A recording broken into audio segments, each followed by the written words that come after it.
My toxic sister-in-law baby-trapped my brother with a fake pregnancy to manipulate him into marriage. When I found out the truth and told my brother, he slapped me across the face and shamed me for being jealous in front of our entire family. Then all this stress conveniently led to her miscarriage and I was disowned and thrown out. When I tried to explain, he screamed, "You killed my baby with your lies." I just stared at him. That was 2 years ago. Today, I woke up to 39 missed calls from my brother. My phone was buzzing like an angry wasp trapped in a jar. Through bleary eyes, I counted 39 missed calls. All from Marcus. My brother who hadn't spoken to me in 2 years. The brother who chose his manipulative wife over his own sister. The brother who threw me out of his life because I dared to tell him the truth about Natasha's fake pregnancy. My hands trembled as I scrolled through the call log. Each timestamp told a story of desperation: 2:47 a.m., 2:52 a.m., 3:15 a.m. Something was wrong. Terribly wrong. I was about to call him back when my phone rang again. Marcus's face filled the screen, a photo from happier times, before she came into our lives and poisoned everything. "Hello?" My voice cracked from sleep and 2 years of silence. "Sarah." His voice was broken, hollow. "I need to see you. Now." "Marcus, it's 6 in the morning. What? She's gone." The words tumbled out like stones down a cliff. "Natasha's gone. She took everything. The money, the house deed, the car title. Everything." A pause. A sob. "Sarah, you were right. About everything." I sat up in bed, my heart hammering against my ribs. 2 years of pain, 2 years of being called a liar, 2 years of exile, and now this. "I'm coming over," I whispered. But as I hung up, my mind raced backward to where it all began. To the day Marcus brought home the woman who would tear our family apart with her web of lies. 3 years earlier. "Sarah, I want you to meet someone special." Marcus was practically glowing when he walked into our parents' living room that Sunday afternoon, his arm wrapped around a petite blonde with a kind of smile that belonged on magazine covers. Everything about Natasha screamed perfection, from her designer dress to her manicured nails to the way she tilted her head just so when she laughed at Dad's terrible jokes. "I'm Natasha," she said, extending a hand that felt like silk. "Marcus has told me so much about his wonderful sister." I should have trusted my gut. That first handshake felt rehearsed, like she'd practiced it in the mirror. But Marcus was so happy. At 28, my big brother had been through a string of failed relationships, always the one getting his heart broken. Seeing him light up like a Christmas tree made me want to like her. "She's studying to be a nurse," Marcus announced proudly. "At the community college." "That's amazing," Mom gushed, already planning their wedding in her head. "We need more caring people in healthcare." Natasha beamed. "I just want to help people, you know? Make a difference." The words were perfect. Too perfect. Over the next few months, Natasha became a fixture in our family. She showed up to every gathering with homemade cookies and stories about her volunteer work at the animal shelter. She remembered everyone's birthdays. She offered to help with household chores without being asked. But I noticed things others didn't. Like how she never ate the cookies she brought, claiming she was watching her figure for Marcus. How her volunteer stories always happened when no one else was around to verify them. How she subtly steered conversations away from her past, her family, her life before Marcus. "Where did you grow up again?" I asked her one evening while we waited for Marcus to finish grilling burgers. "Oh, you know, around," she said with that perfect smile. "Military family. We moved a lot." It was a deflection disguised as an answer. I'd used the same tactic myself when I didn't want to discuss something. That must have been hard, not having roots anywhere. Something flickered in her eyes. Just for a second. "You adapt." Marcus came back with the food and the moment passed. But I filed it away with all the other small inconsistencies that didn't add up to the golden girl everyone else saw. The first real red flag came 4 months into their relationship. I was at Marcus's apartment helping him fix his leaky faucet when I noticed his credit card statement on the counter. I wasn't snooping, it was right there next to the wrench I needed. 3 charges to expensive jewelry stores. 2 to high-end clothing boutiques. 1 to a spa I knew cost more than most people's rent. "Marcus," I said carefully, "are these charges yours?"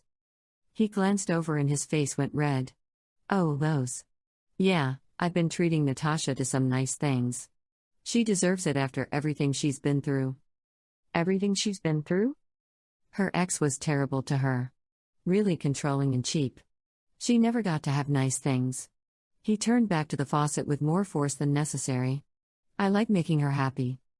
That's sweet, but maybe you should pace yourself. These are pretty expensive. I can afford it, Sarah.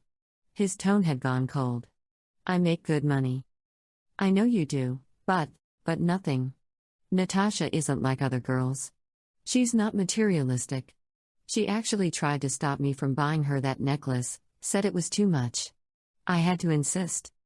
The way he said it sounded rehearsed, like he was repeating her words back to me. I dropped the subject, but I started paying closer attention. 2.5 years earlier, the engagement happened fast. Too fast. One day they were dating, the next Marcus was showing off a ring that probably cost more than my car. Natasha cried perfect tears and said she'd never been so happy. When's the wedding? Mom asked, already reaching for her planning notebooks. We're thinking soon, Natasha said, leaning into Marcus. Why wait when you know it's right? Soon like next year? Dad asked. Soon like next month, Marcus announced. The room went quiet. Even for our family, who'd never been ones to overthink big decisions, this felt rushed. Honey, Mom said gently, don't you want time to plan? Find the perfect dress, book a venue. We don't need all that fuss, Natasha interrupted. We just want to be married. The rest is just details.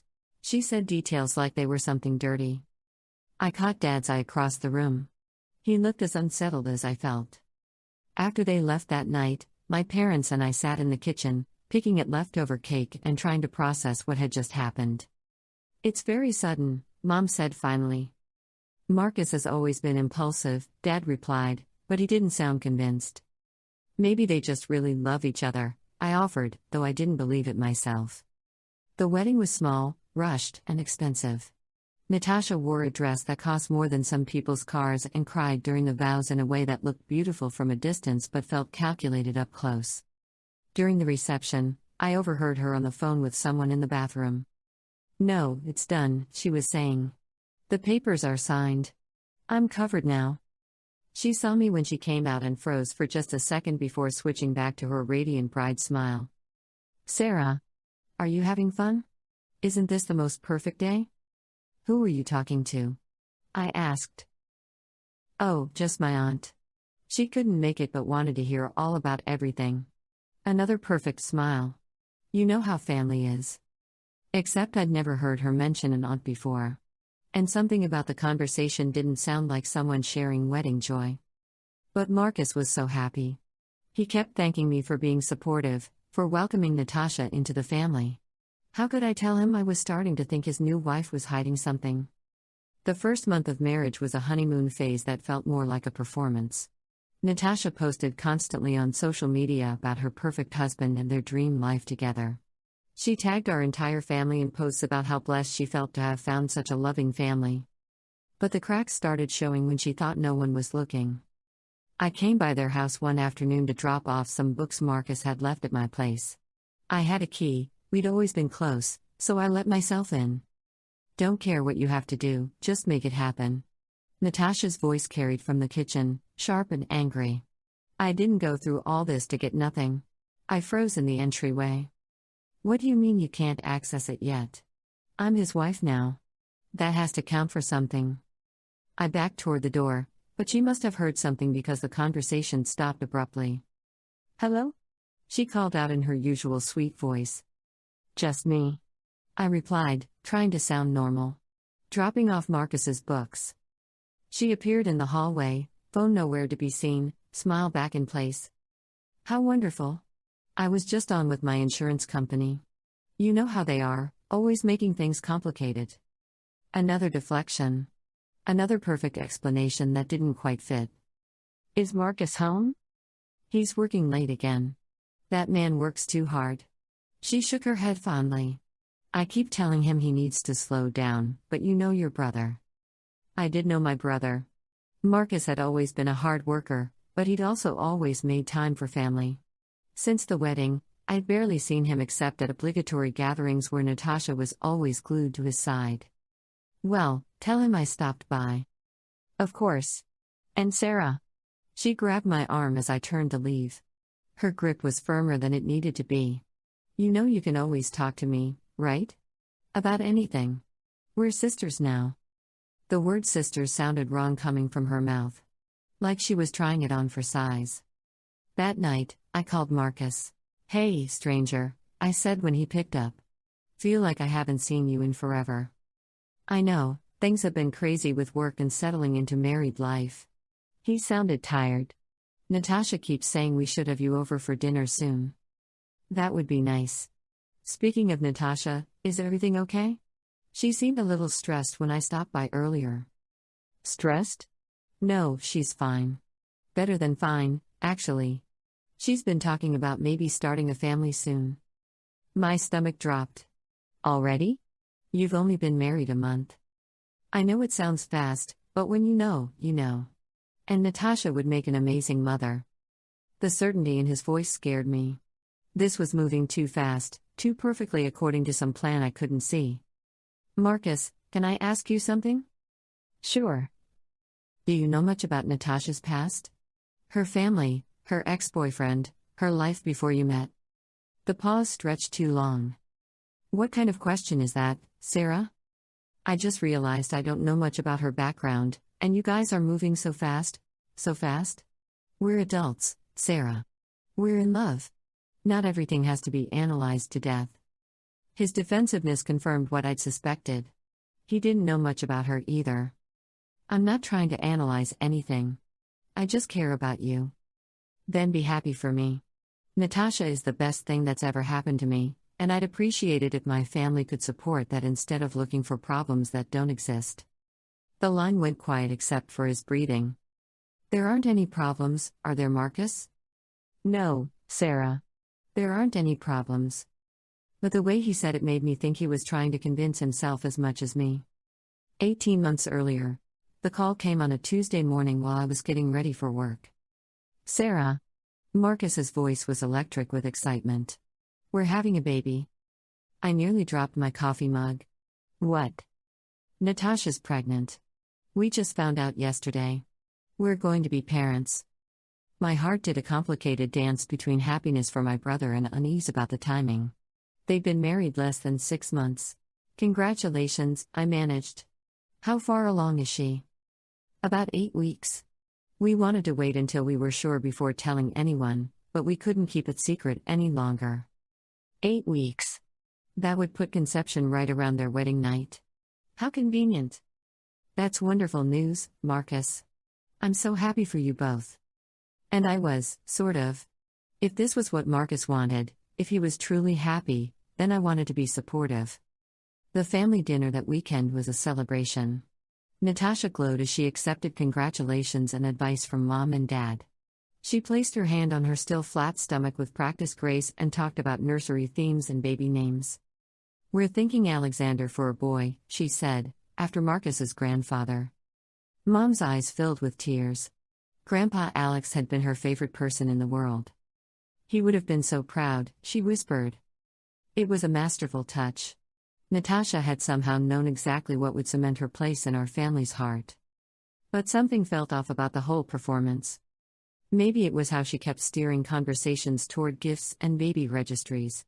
Maybe it was how she dramatically refused wine and insisted on leaving early because of morning sickness, only to post Instagram stories of herself at expensive restaurants later that night. Or maybe it was the conversation I overheard when I went to the bathroom. Natasha was on the phone in the guest room, speaking in low, urgent tones. Told you it would work. Men are so predictable when you give them what they think they want. I pressed myself against the wall, heart pounding.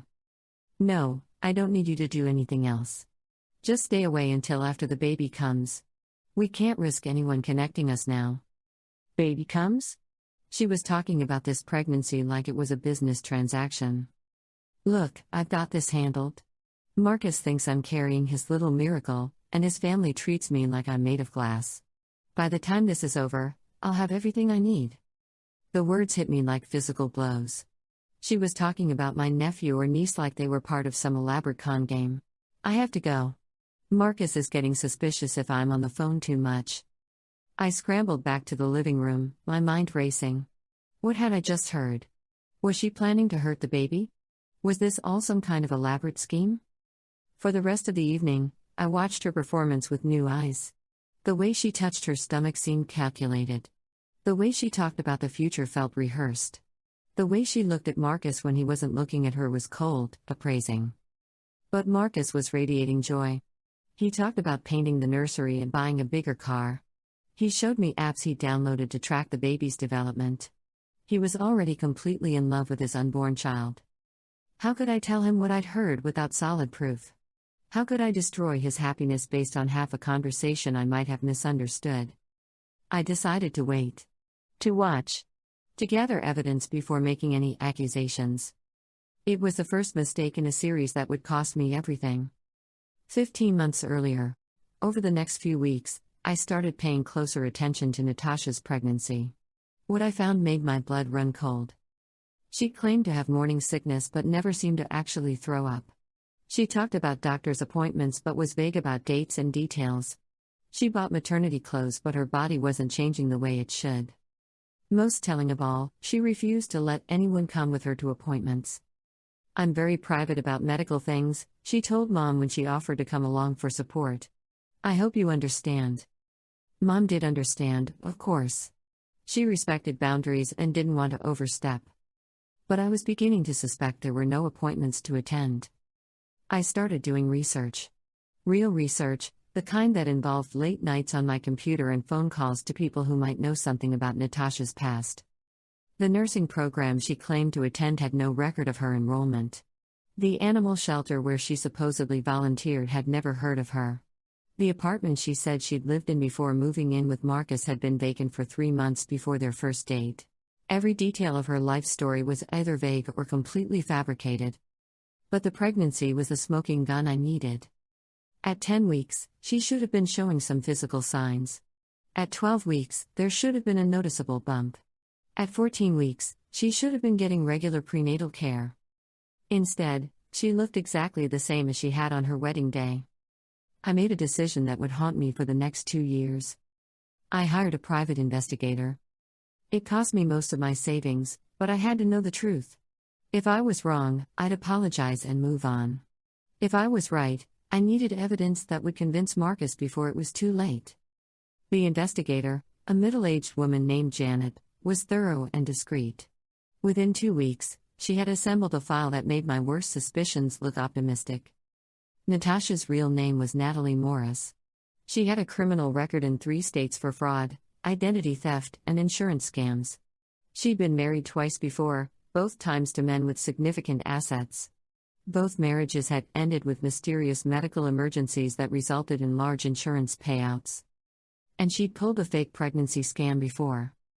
Her first husband, David, had been conned into marriage with a pregnancy that ended in a convenient miscarriage right after he'd added her to his life insurance policy and joint bank accounts.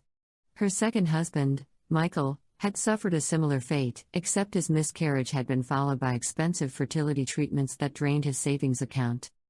The photographs in Janet's report showed the same woman, the same smile, the same calculated charm that had fooled my entire family. But the most damning evidence was medical. Janet had managed to obtain records showing that Natasha had been sterilized 5 years earlier. She couldn't have children even if she wanted to. The pregnancy was completely fake. I stared at the report for hours, feeling sick. My brother had married a professional con artist who was systematically stealing his money and planning to destroy his life. And I was the only one who knew. 14 months earlier. I should have gone to Marcus privately. I should have sat him down in a quiet place and walked him through the evidence carefully, gently, with love and patience. Instead, I let my anger and fear make the decision for me.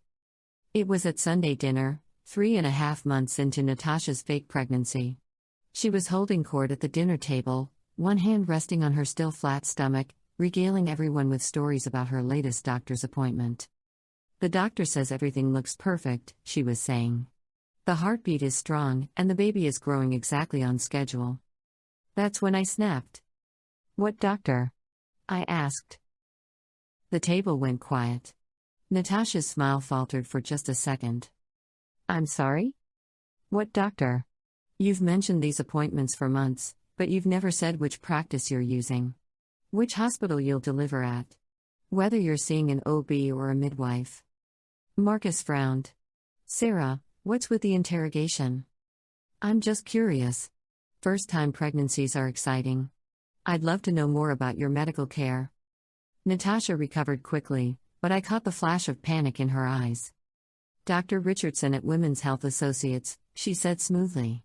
He's wonderful, very experienced. On Maple Street? Yes, that's right. I pulled out my phone and dialed the number I'd memorized an hour earlier. Women's Health Associates, how can I help you? Hi, I'd like to schedule an appointment with Dr. Richardson. I'm sorry, but we don't have a Dr. Richardson here. Would you like to see one of our other physicians? I hung up and looked directly at Natasha. They don't have a Dr. Richardson. The silence stretched like a taut wire about to snap. Sarah, Marcus said slowly, what are you doing? I'm trying to protect you. I opened the folder I'd brought with me and placed Janet's report on the table. Her real name is Natalie Morris. She's been married twice before. She's a professional con artist. And she can't have children, Marcus. She was sterilized 5 years ago. The explosion was immediate and devastating. Marcus shot to his feet, his face purple with rage. How dare you? Marcus, please, just look at the evidence. Evidence? He grabbed the papers and threw them across the room. This is sick, Sarah. Even for you. Even for me? What does that mean? You've always been jealous of my relationships. Always found something wrong with every woman I've dated. But this? He gestured at Natasha, who had started crying. This is my wife. The mother of my child. And you're trying to destroy our family with lies and fake documents. They're not fake. I hired a professional investigator. You hired someone to spy on my pregnant wife? His voice was getting louder.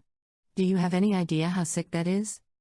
Mom and Dad were staring at me like I'd grown a second head. Sarah, Dad said quietly, this is very serious. If you have concerns, there are better ways. There are no concerns, Marcus shouted. There's just my jealous sister who can't stand to see me happy. I looked at Natasha, who was sobbing into her hands while Mom rubbed her back. Even in the middle of her performance, I could see her watching me through her fingers, calculating her next move. Natasha, I said directly, tell them the truth. Please. She looked up with tear-filled eyes that somehow managed to look wounded and noble at the same time. I don't understand why you hate me so much, she whispered. I've tried so hard to be a good sister to you. To include you in everything. And now you're trying to take away the most precious thing in my life. She placed both hands on her stomach in a gesture that was pure theater. Our baby. That's when Marcus hit me. The slap came out of nowhere, snapping my head to the side and bringing tears to my eyes. The room went dead silent except for Natasha's continued sobbing. Get out, Marcus said, his voice deadly quiet. Get out of my house and don't come back. Marcus, get out. I looked around the table at my family. Mom was crying. Dad looked shocked and disappointed. And Marcus was staring at me like I was a stranger who had wandered in off the street to terrorize his pregnant wife. Please, I whispered. Just think about what I've said. Do your own research. Ask questions. Don't take my word for it, but don't ignore the possibility that I might be right. You're dead to me, Marcus said. You're not my sister. You're not part of this family. And if you ever come near my wife or my child again, I'll call the police. I gathered up as many of the scattered papers as I could reach and walked toward the door. At the threshold, I turned back one more time. Natasha was still crying, but she looked up just long enough to meet my eyes. And she smiled. It was a cold, triumphant smile that lasted maybe half a second before she buried her face in her hands again. But I saw it. And she knew I saw it. 13 months earlier. The phone call came 3 days later. I was sitting in my apartment, staring at the evidence spread across my coffee table, trying to figure out what to do next. Should I mail copies to Marcus? Leave them on his doorstep? Send them to Mom and Dad?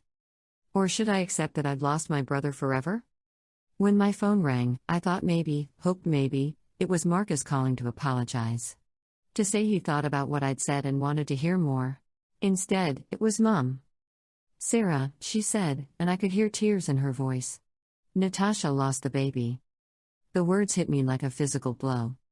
What? The stress from Sunday night? It was too much. She started bleeding yesterday. They went to the emergency room, but Mom's voice broke. There was nothing they could do. I closed my eyes, feeling the room spin around me. Which hospital? What? Which hospital did they go to? Sarah, what does that matter? She lost the baby. Marcus is devastated. And he blames you. Of course he did. It was the perfect ending to Natasha's perfect con. Create a crisis, stage a miscarriage, and blame it all on the person who threatened to expose the truth. Mom, please listen to me. There was no baby to lose. She was never pregnant. Stop it. Mom's voice turned cold. Just stop. I don't know what's gotten into you, but I won't listen to you say horrible things about a woman who just lost her child. She didn't lose a child because she never had one. The line went quiet for a long moment. Your brother doesn't want to see you at the funeral, Mom said finally. What funeral? For the baby. They're having a small service tomorrow. Family only. A pause. You're not invited. She hung up before I could respond. I sat there holding the phone, trying to process what had just happened. They were having a funeral for a baby that never existed. Marcus was grieving for a child that was never conceived. And I was being blamed for a miscarriage that never occurred. The next day, I drove past the cemetery where the service was being held. I parked across the street and watched my family gather around a tiny white casket that probably contained nothing but flowers and tears. Marcus looked broken. He leaned heavily on Natasha, who played the grieving mother with Academy Award-worthy precision. Mom and Dad flanked them like bodyguards, protecting them from a world that would dare to question their loss. And I sat alone in my car, the only person who knew it was all a lie. That night, Marcus called me. I answered on the first ring, hoping against hope that he'd realize something was wrong with Natasha's story. You killed my baby. The words were like acid through the phone line. Marcus, you killed my baby with your lies and your jealousy and your sick need to destroy everything good in my life. There was no baby, there was a baby. His scream was so loud I had to hold the phone away from my ear. There was a heartbeat. There were ultrasound pictures.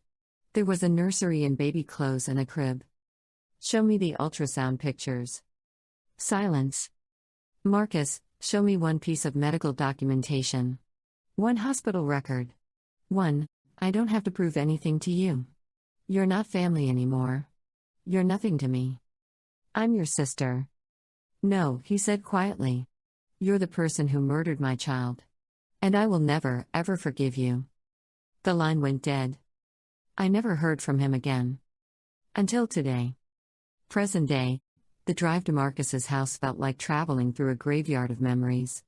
Every street corner held some reminder of better times, the park where we'd played as kids, the restaurant where we'd celebrated his promotion, the church where he'd married the woman who would destroy our family. I hadn't been back to this neighborhood since the day I was banished from his life. The house looked different now. Smaller somehow. The lawn was overgrown, the paint was peeling, and Natasha's expensive car was nowhere to be seen. Marcus answered the door before I could knock.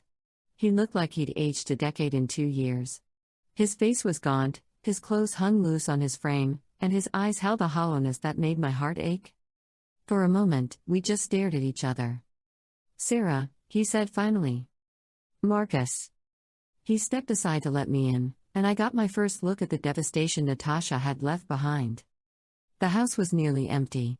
Gone were the expensive furniture, the artwork, the decorations that had turned his bachelor pad into something that looked like a magazine spread. What remained was just the basics, a couch, a coffee table, a television that had seen better days. She took everything, Marcus said, following my gaze. Everything that wasn't nailed down and some things that were.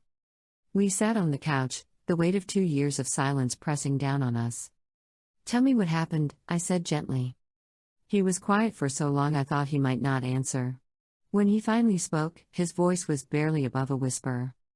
It started about 6 months ago. Little things at first. Money missing from our joint account. Bills that weren't getting paid even though I'd given her the money.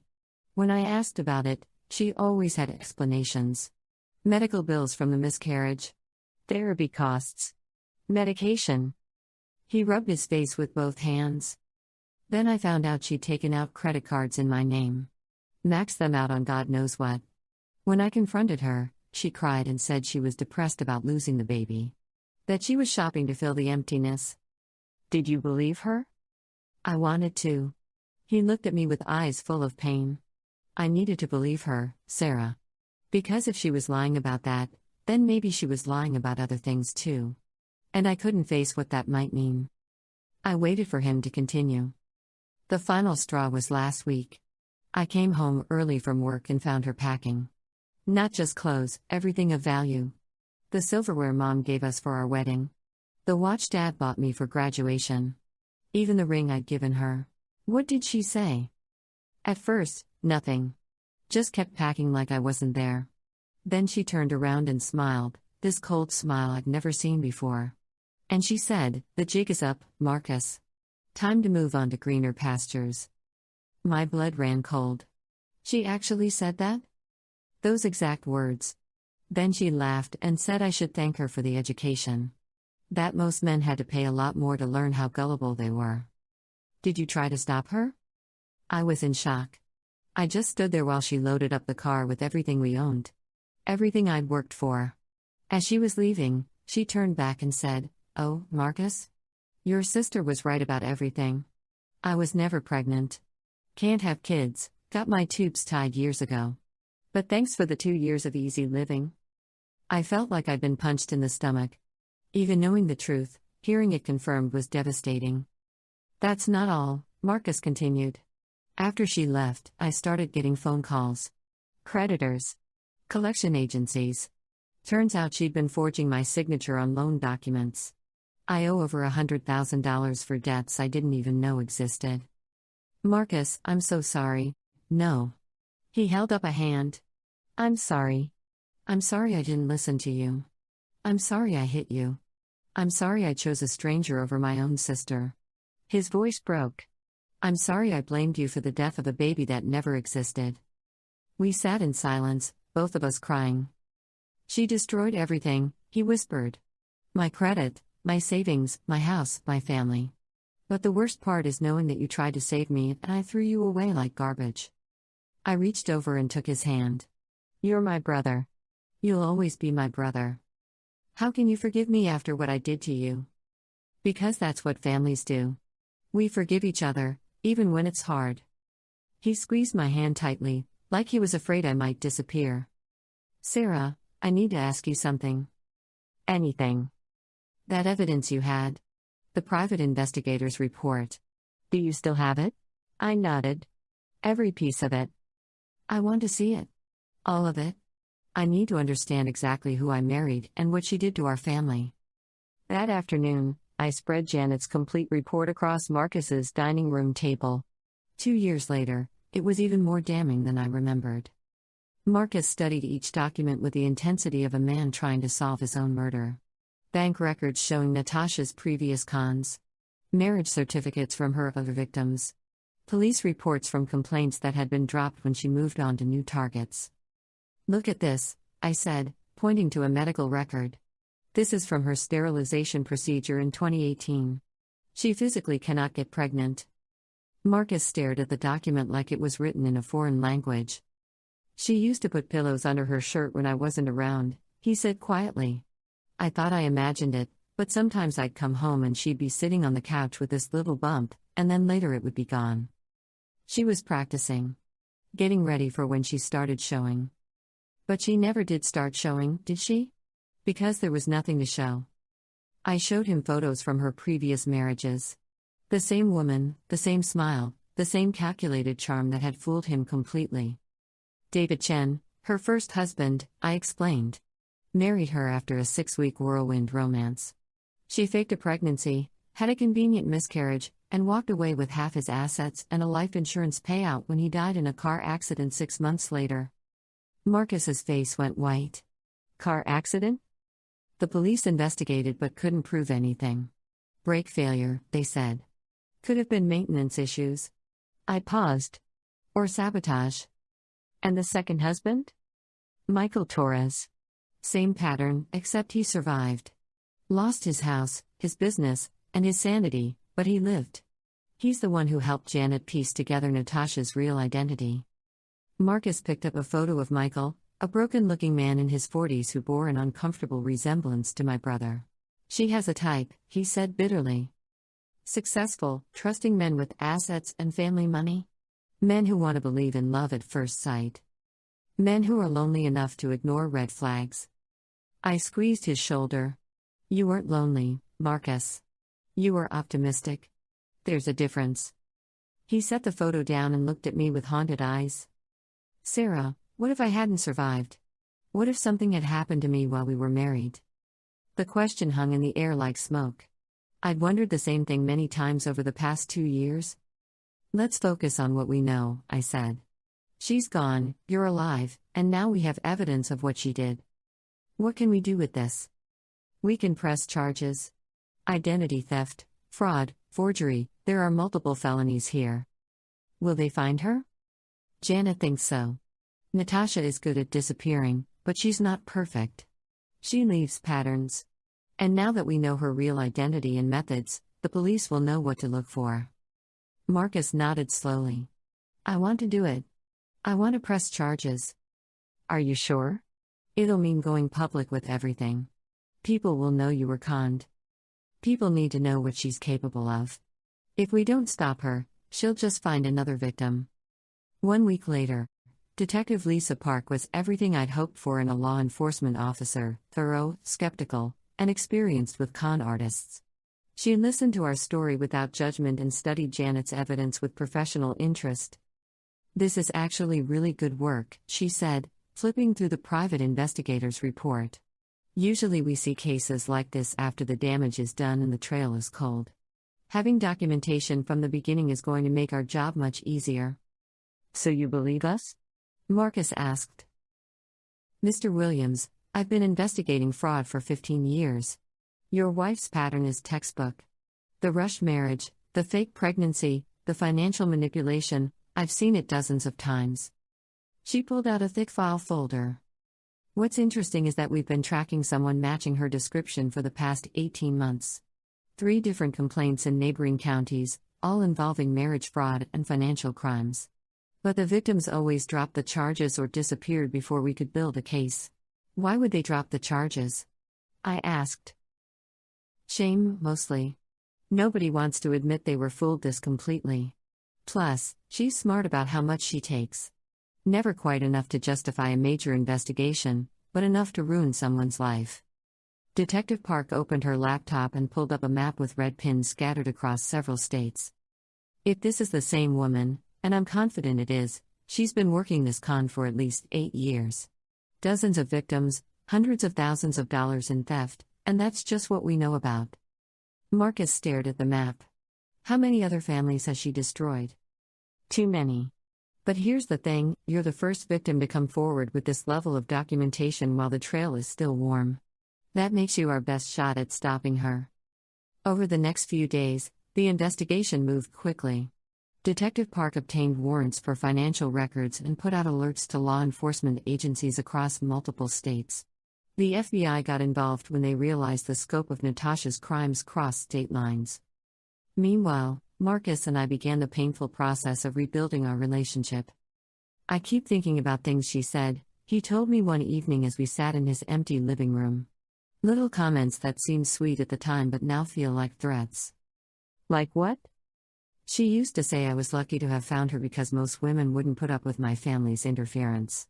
She made it sound like you and Mom and Dad were being overprotective, but really she was trying to isolate me. It worked. Too well.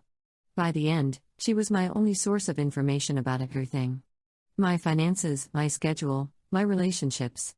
I stopped making decisions without consulting her first. I could see the shame in his face as he spoke. That's what predators do, Marcus. They don't start by taking everything at once.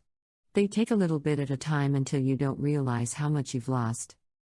How did you see through her when everyone else was fooled? I wasn't emotionally invested in her being perfect. You needed her to be everything she claimed to be. Mom and Dad wanted you to be happy. I just wanted to make sure she was real. And she wasn't. No. She wasn't. 2 weeks later, the break in the case came from an unexpected source. Detective Park called us on a Wednesday morning, excitement clear in her voice. "We found her," she said. "And you're not going to believe where." Marcus put the phone on speaker so I could hear. "She's in Florida, using the name Nicole Matthews, engaged to a widower named Robert Kane. Same pattern, whirlwind romance, quick engagement, claims to be pregnant. How did you find her?" I asked. Her new fiancé's daughter got suspicious and hired a private investigator.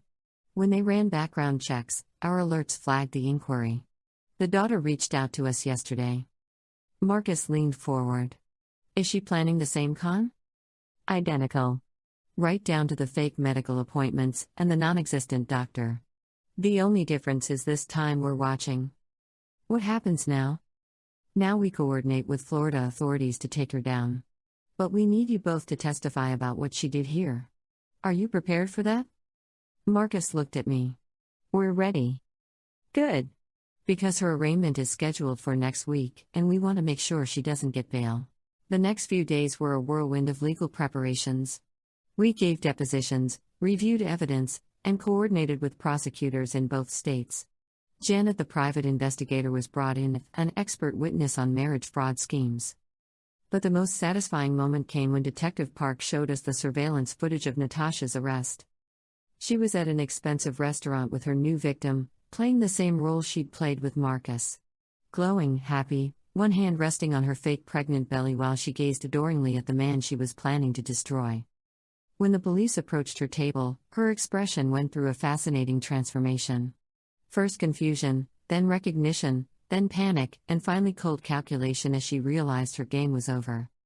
"Ms. Morris," the lead detective said, "you're under arrest for fraud, identity theft, and conspiracy to commit grand larceny." The restaurant went silent as handcuffs clicked around her wrists. Her victim, Robert Kane, sat frozen in shock as the woman he thought he was going to marry was led away in custody. She didn't even try to deny it, Detective Park told us later. Once she knew we had evidence from multiple jurisdictions, she basically shut down and asked for a lawyer. "What about Robert Kane?" Marcus asked. "Devastated, but grateful. His daughter probably saved his life. We found evidence that Natasha was already researching his insurance policies and medical history. The implication hung heavy in the room. If she'd gone through with her plan, Robert Kane might have ended up like David Chen, another convenient accident that left Natasha wealthier and free to find her next victim. 1 month later, the trial was a media sensation. Local news stations picked up the story of the con artist who destroyed multiple families with fake pregnancies and stolen identities. Marcus and I testified about her impact on our family, but we weren't alone. David Chen's sister flew in from California to testify about her brother's mysterious death. Michael Torres testified about losing everything he'd worked for. Robert Kane's daughter testified about the investigation that had saved her father's life. By the time all the victims had spoken, the pattern was undeniable. Natasha, or Natalie Morris, or Nicole Matthews, or whatever name she was using, was a professional predator who had destroyed lives with calculating precision. The most powerful testimony came from Marcus himself. Standing at the witness stand, he looked directly at Natasha for the first time since she'd walked out of his house with everything he owned. "She didn't just steal my money," he said, his voice steady and strong. "She stole 2 years of my life. She destroyed my relationship with my sister. She made me believe I was going to be a father, then made me grieve for a child who never existed." Natasha sat at the defendant's table with perfect posture, her face a mask of indifference. But I caught her looking at Marcus with something that might have been regret. Or maybe it was just annoyance that her perfect con had finally fallen apart. "But the worst thing she stole," Marcus continued, "was my ability to trust. Not just other people, but myself. She made me doubt my own judgment so completely that I threw away the most important relationship in my life because I couldn't admit I'd been wrong." He looked at me in the gallery, and I gave him an encouraging nod. "My sister tried to save me, and I punished her for it. That's the real damage this woman caused. Not just the money or the lies, but the way she turned me against the people who actually loved me. When the verdict came back, guilty on all counts, I felt something I hadn't experienced in 2 years: complete vindication. Natasha was sentenced to 8 years in federal prison and ordered to pay restitution to all her victims. It wouldn't bring back everything she'd stolen, but it was justice. As the bailiff led her away, she turned back one more time.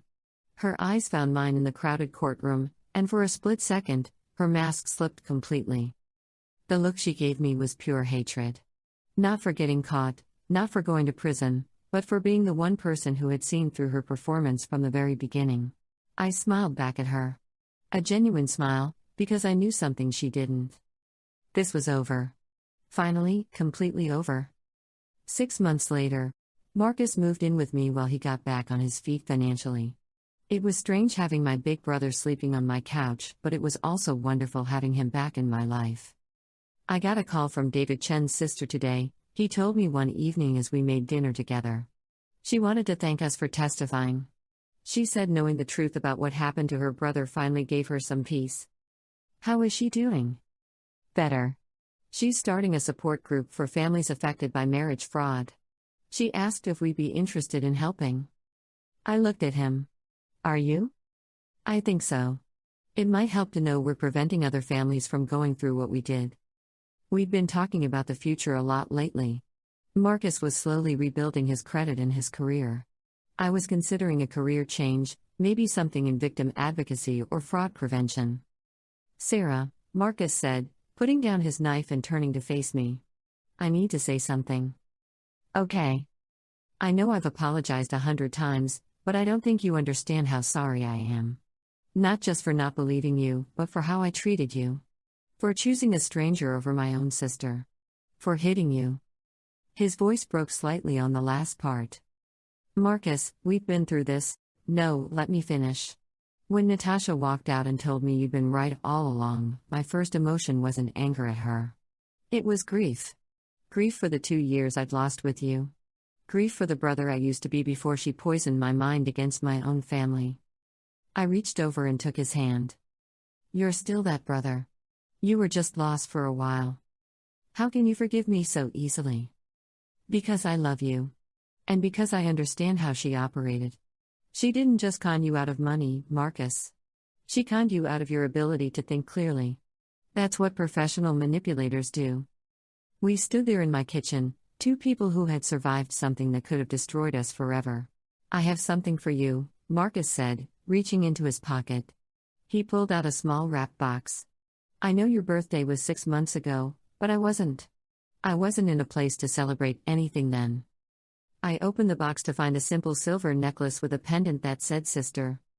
I saw it in a store window last week and thought about everything you went through to try to protect me.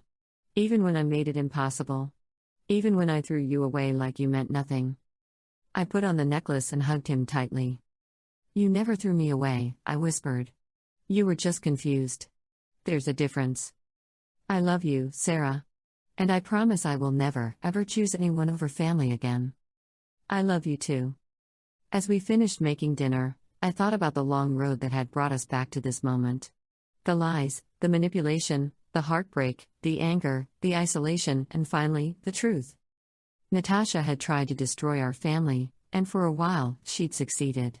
But she'd underestimated something important about the bond between siblings who truly love each other. We're stronger than any lie she could tell. 2 years later, the support group meets every other Thursday in the basement of a community center downtown. There are usually 8 to 10 people there, men and women who've survived romance scams, marriage fraud, and other forms of intimate betrayal. Marcus and I take turns facilitating, sharing our story and helping others process their own experiences with professional con artists. Tonight, a new member joined us. A woman named Patricia whose husband had disappeared after emptying their joint accounts and selling their house without her knowledge. I keep thinking I should have known, she said, tears streaming down her face. There were signs. Little things that didn't add up. But I loved him, and I wanted to believe everything he told me. That's not your fault, Marcus said gently. These people are professionals. They know exactly how to exploit trust and love. But how do I ever trust anyone again? Patricia asked. It's the question everyone asks eventually. The one that cuts to the heart of what these predators really steal. You start small, I told her. You trust people with small things and see how they handle it. You listen to your instincts, even when your heart wants to ignore them. And you remember that being cautious doesn't make you cynical, it makes you smart. After the meeting, Marcus and I walked to our cars together. He'd finally saved enough to move into his own apartment, and while I missed having him around, I was proud of how far he'd come. Did I tell you I heard from Detective Park yesterday? He said. What's the latest? Natasha got out on parole last month. But she violated her terms within 2 weeks, caught running the same scam in Nevada. She's back in prison for another 5 years. Good. Maybe she'll finally learn that actions have consequences. Or maybe she'll just get better at not getting caught. We reached my car, and Marcus gave me a hug. Thank you, he said. For what this time? For not giving up on me. For fighting for our family even when I made it impossible. For being the sister who saw through the lies when everyone else was blind. That's what sisters do. No, he said seriously. That's what extraordinary sisters do. And I'm lucky enough to have one. As I drove home, I thought about the phone call that had started everything. 39 missed calls from a brother who'd been lost to me for 2 years. Sometimes the worst thing that happens to you turns out to be the thing that saves you.